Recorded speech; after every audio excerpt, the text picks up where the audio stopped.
Hello, I'm Marty, the International Pool Girl. In today's video, we're going to discuss what to consider when having a fence built around your pool. We would appreciate if you would like or subscribe to our channel if you enjoy the content that we share. So, what should you consider when building a pool fence? In today's video, I'm going to share with you the 10 things I learned on choosing a pool fence from the National Drowning Prevention Alliance. This is a U.S. organization on standards and codes for safety for pool fences. Number one, when having a fence built for an existing pool, make sure that the fence that is built meets the standards and codes for the county and state where you reside. When we had our fence built more than a year ago, we spoke with the local swimming pool contractor and asked which fencing contractor that they recommended. If they are a reputable fencing contractor, then they will know what the law is for the town where you reside.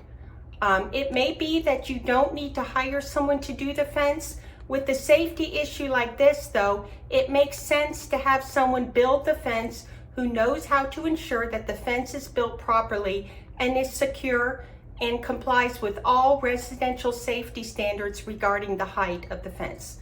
Number two, the height of the fence. As per regulations, the fence needs to be at least 4 feet high.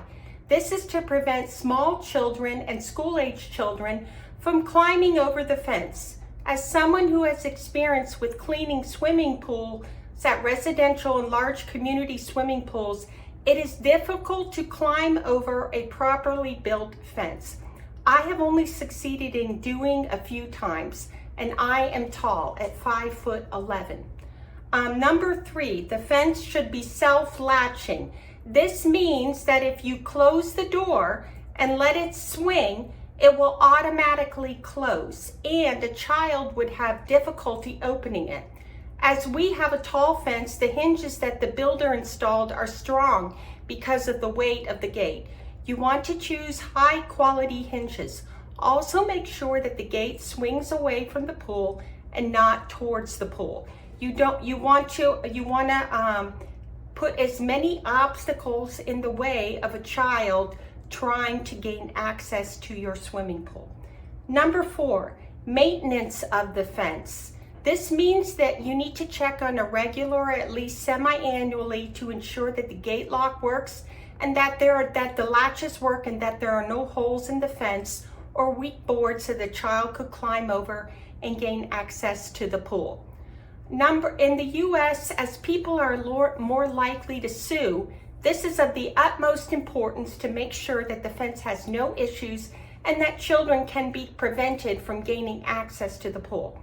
Number five, materials for the fence. Make sure that you choose fence materials that are durable and match with the home.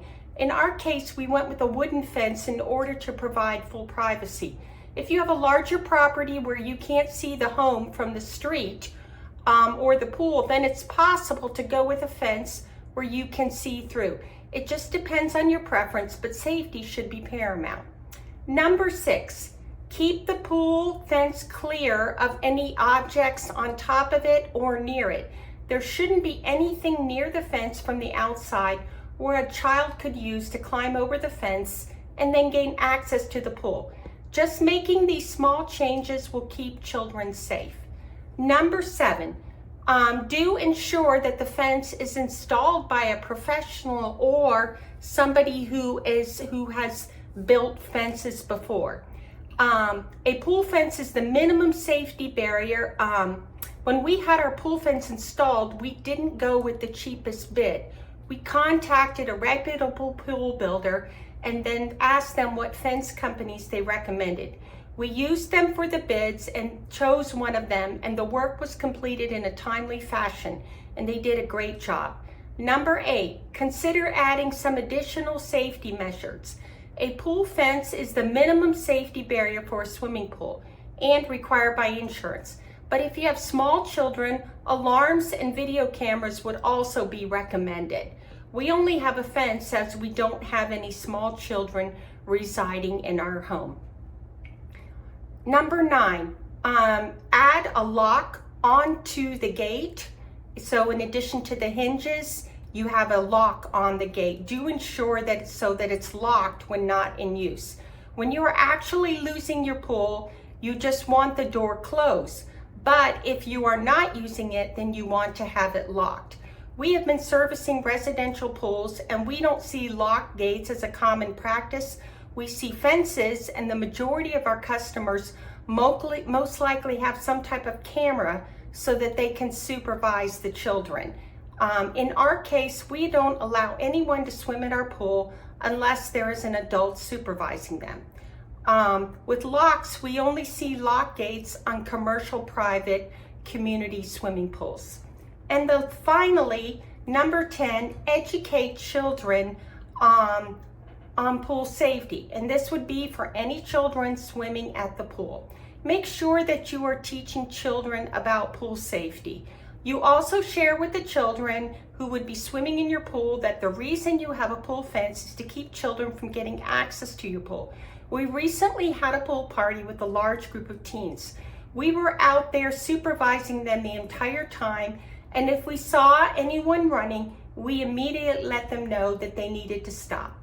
By following these 10 guides, you can keep your pool and the children swimming in your pool safe. Until my next video, goodbye.